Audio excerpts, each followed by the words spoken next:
Hello, everybody. Hello. Hi. Thanks for having me. It's an honor to be here right after lunch, so I hope nobody's in a food coma. I'll try my very best to kind of steer it up.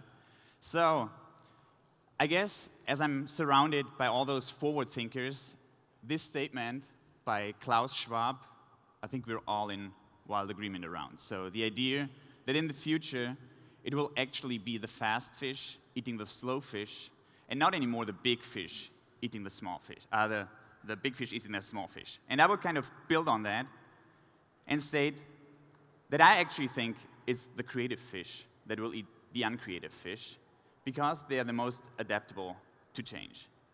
And this leads me to the title of my talk, The Escalation of Creativity. So in a nutshell, what I'm saying here is that creativity is more important than ever, and it's not limited anymore to the creative industries. It's literally one of the most important things that leaders and organizations need to have in order to survive. So all of you will have to be, and you are, but really use creativity to lead your teams and your organization towards the unknown future. But before I dive into that, let me give you a little personal story around that, how I ended up here and with this topic. So, I was born as a son of an entrepreneurial mom and an artist dad, which for me created this creative gap. So, this tension between art and business, or creativity and leadership. And just to give you an example, I mean, this started with big conversations between my dad and my mom about what's the best form of society, but it kind of also articulated in small things like when should we get up in the morning, like at 7 or more around lunch. So this didn't get much better during design school, so I'm doing a little bit of the creative Jean-Claude Van Damme here. And basically, I saw the same thing happening. In design school, you had the guys with the extroverted hairdo and the I Love New York t-shirt. I think today they have man buns and beards, but back then they had I Love New York t-shirts. And on the other hand, you had the kind of business guys, and it felt like they all into polo, and they gravitated more to the kind of fiberglass hairdos. And while I was still intrigued by both sides, they felt impossible to bridge, even more than like my mom and my dad. This felt like, this is a humongous creative gap we have there. And I felt like this is not doable until two things happened. Number one, I joined IDEO, a global design firm that pioneered design thinking. And in a very simple way, design thinking means applying a human-centered design mindset and toolkit to the world's toughest challenges. And the second thing that happened, which potentially was sparked by design thinking, is what I call the escalation of creativity. So you all know we're in the middle of this big, powerful digital revolution that basically changes everything. All the paradigms that have been true in the past are not true tomorrow anymore. And it's really more important than ever that basically leaders and organizations unlock the creative potential of the company and lead for creativity. And again, this is the most important thing to do in the future if we all want to have still jobs and do something meaningful. So we get a lot approached by organizations which say we kind of reached the end of optimization of our now business, but we haven't yet fully figured out how to move and navigate towards the unknown future into our now what business. So a couple of people did, and I want to share 5 traits that are observed within our work with the world's creative leaders around the globe, which I call the 5 C's of creative leadership, which means you should lead with a calling, curiosity, courage, lead through culture, and have a sense of connectivity. So let's dive right into this. Let's start with the creative calling of a creative leader. And it's basically all about having a guiding purpose and passion. It's a simple exercise. I mean, all of you ask yourself, why do I exist? what's the meaningful difference that I would love to make to the world? It sounds like a pretty fundamental question, but it's an incredibly powerful one. And if anybody answers it with earn money or earn more money, that's not an answer to the question. Meet Carlos Rodriguez Pastor. He's the CEO of Intercorp, one of the biggest companies of Peru, and he clearly asked himself this question. And he came up with this, what I would call, humble calling. I was like, really? I want to double Peru's middle class and make Peru the best place in Latin America to live and raise a family. So, that's humble, I would say. And what he understood, of course, and I think that we all know, is that one of the most important pillars for society to grow is education, which unfortunately is not one of the real strong assets of Peru. They traditionally perform 65th out of 65 countries in the PISA study, so it can't get any worse. But he was challenging us and said, like, IDEO, I want you to create a world-class, affordable, and highly scalable school system for the Peruvian middle class. Not a kind of small ask, but our Design for Learning studio in San Francisco teamed up around Sandy Spiker, and they literally designed every aspect of this school from the ground up.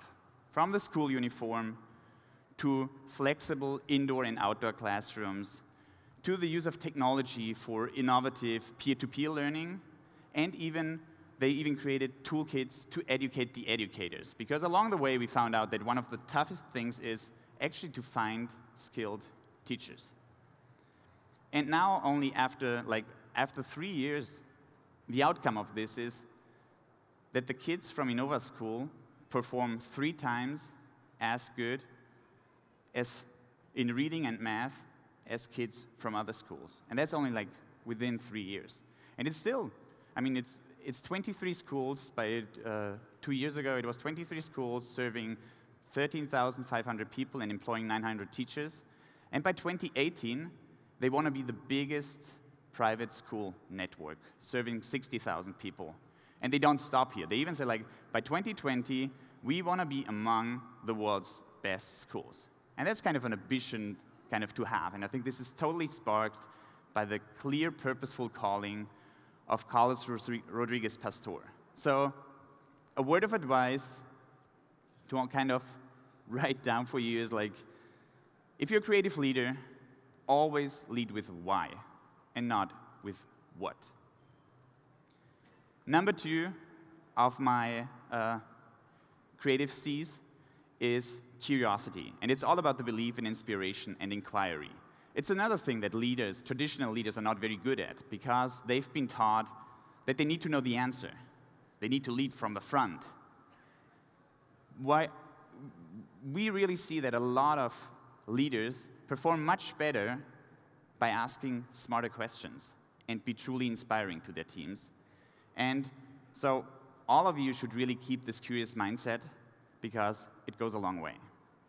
One of the leaders that I personally worked with in the Munich office is Carsten Schmidt, the CEO of the toy company Ravensburger.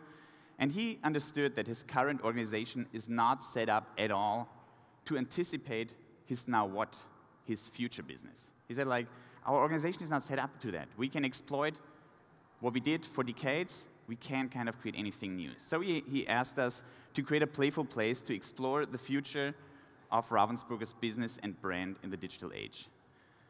So we founded the Make Lab.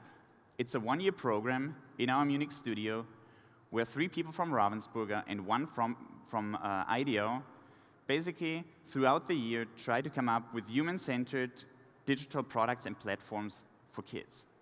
And I can't talk too much yet about the outcome. I hope that you and your kids will all kind of experience that.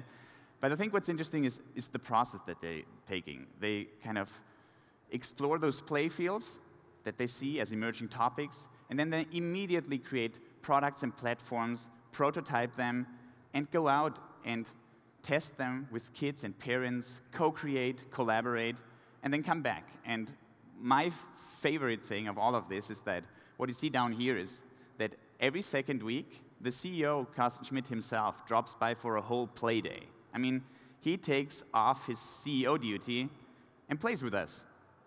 And it's really about, I mean, it's kind of rough and dirty. It's not CEO-like. It's like we play with prototypes. We ask inspirational questions.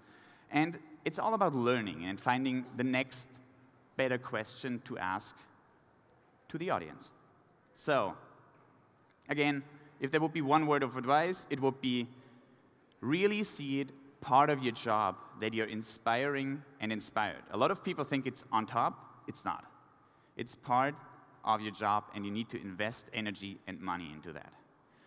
Third one, courage. This is all about a bias towards bravery and boldness. And yesterday there was a talk about the crazy ones that I think stated this as well really nicely, that it's actually those people that are bold and brave that we first kind of look at and think like, you're kind of, but after a while, they're the ones that really dare to question things and really do things differently, and they're the ones that shape our future. So I think you as a creative leader need, on the one hand side, have this kind of bravery. On the other hand, it's important that you encourage your teams to aim high and think big. Two people that really embody perfectly this aspect of creative courage are the siblings Harn and Amao Sun. They're entrepreneurs from Shanghai who started Hunter-Gatherer, who has the very courageous and bold intention of providing safe, natural foods from farm to table for the masses in China. This sounds, I think, from a European standpoint, you're like, yeah, why? This is normal. This is how we do it. In China, it's not the case. I mean, we have big problems with food safety. It's not a normal thing. And thinking about this thing, building an infrastructure that can scale, is a pretty ambitious, bold move. So we hosted the two as what we call entrepreneurs in residence in our Shanghai office. And we set up a multidisciplinary IDEO team so that we can create a truly holistic solution for them. So we really did all the brand positioning, all the brand touch points, the business model, food prototyping, down to really building their first restaurant and grocery store in Shanghai. And the result is a fully transparent seed-to-table network of businesses integrated through a system of self-owned, chemical-free farms and producers. And the nicest part, honestly, that's the heartwarming part for me, is like all of the people in the supply chain and in the system are incredibly proud that their things are made in China. And I think this is a nice shift here. So, in a nutshell, being a creative leader means to dare and encourage your teams to question bravely and answer boldly. Fourth one, culture. I think there are books written about culture, so I want to keep it really, really short and just focus on this idea of creating a place of experimentation and enjoyment. So, going to our very own founder, David Kelly, who said he basically founded IDEO with a very simple, almost naive idea of like, I want a company that always feels like working on cool projects with my friends. And he said, during summer break. And that's something which might sound naive, but now 30 years later and 700 employees later, this still holds true. This idea of creative friendship and an environment that is really like that is trusted, that is connected, holds true, and it's one of the most important cultural cornerstones of IDEO. But what we do as well is we create all those rituals around friendship and vulnerability, which I think is part of like building trust. So what you see in the left upper corner is what we call tea time, and all our offices have it. It's basically all people stop working, they come together, and they share what they care about, what they did over the weekend, what they care about, what bothers them, what inspires them. And those casual collisions, how we call them, are essential that you can build a true friendship-like culture that is truly meaningful, connected. Second one you see here is IDEO Stories, which is an internal IDEO storytelling event where IDEOs get the stage to share some very personal, sometimes very vulnerable stories around their lives. And it's really important that they share this and that the culture itself kind of embraces that. And last but not least, this is just 2 weeks ago where our CEO, Tim Brown, and our CCO, Paul Bennett, talked again about creative friendship in Montreal on stage. Just this idea of like how important this notion of friendship and this idea of like a trusted connection is to our culture. So to sum it up, I think you should create a friendly place and rituals that embrace ambiguity and failure. And I think it's really important that this failure part you all kind of take in, because this is the vehicle for learning. The whole future is nebulous and foggy, and we don't know where to go, and we will trip, and we will fall, but we will stand up, we will learn from it, and then we will collectively build a better tomorrow. Last one of the 5 C's is connectivity and a sense of collaboration and cross-pollination. I think by now most of the people understood that they can't change the world on their own. Some still think, most of the people have understood, like, you can't do this. Like, all the challenges we're currently facing are so complex, are so systemic, require so many talents and different people to work on, so that you really need to foster this kind of powerful network of co-creators and collaborators in order to be successful in the future. One of the masters of this is Markus Engman from IKEA, and he just said, like, what I want to find friends for collaboration on the outside to bring surprise back to IKEA. And that's a simple phrase, but it's like, okay, he really does that. He worked with Kanye West, with Lisa Crawford. I mean, there's so many designers that he worked with, and he also reached out to IDEO and the University of Eindhoven and Lund. So there were around 50 students from those 2 universities, plus a bunch of IDEOs, plus a bunch of IKEA people that for a year explored the social, technological, and demographic forces that will impact how we behave around food in 2025. And what we did then is, again, like collaboratively, we kind of prototyped this thing in a full-blown concept kitchen that was displayed at the Salon des Mobiliers and also at the Expo in Milan. And there again, like 250,000 people could experience that, and we could start conversations, and we could basically help them build on their ideas and just collaborate even more and build our network even further. And so there you get an idea about what the kitchen consists of. So what you see here on the big screen, on the big side, is what we call a table for living, which is basically a tech-enabled table that you can work on, you can directly cook on, and you get a lot of like information and inspiration augmented while you do that. What you see down here is what we call the mindful sink, and it was all about recycling. So this idea of like you have a sink, and just by tilting it to the one side or the other one, you decide should the water go out of the system into the black water, or be reused as gray water within the system for dishwashing and things like that. And last but not least, in the middle, you see those little containers that are induction cooled. So everybody knows induction heating, but there's also induction cooling. So those things cool themselves. They have an RFID tag. So what you can do is like, you just put them out in the shelf, and you see them. They're perfectly chilled down to the food that's inside, and you always get inspired. So the likelihood of you creating food waste is much lower. And those are just 3 ideas of many others in there. But I think what it shows nicely is that it's really, really important for organizations and for creative leaders to reach out and open up. So let's sum this up. I mean, those are the things that I learned so far, sailing the sea of ambiguity with some of the world's creative leaders.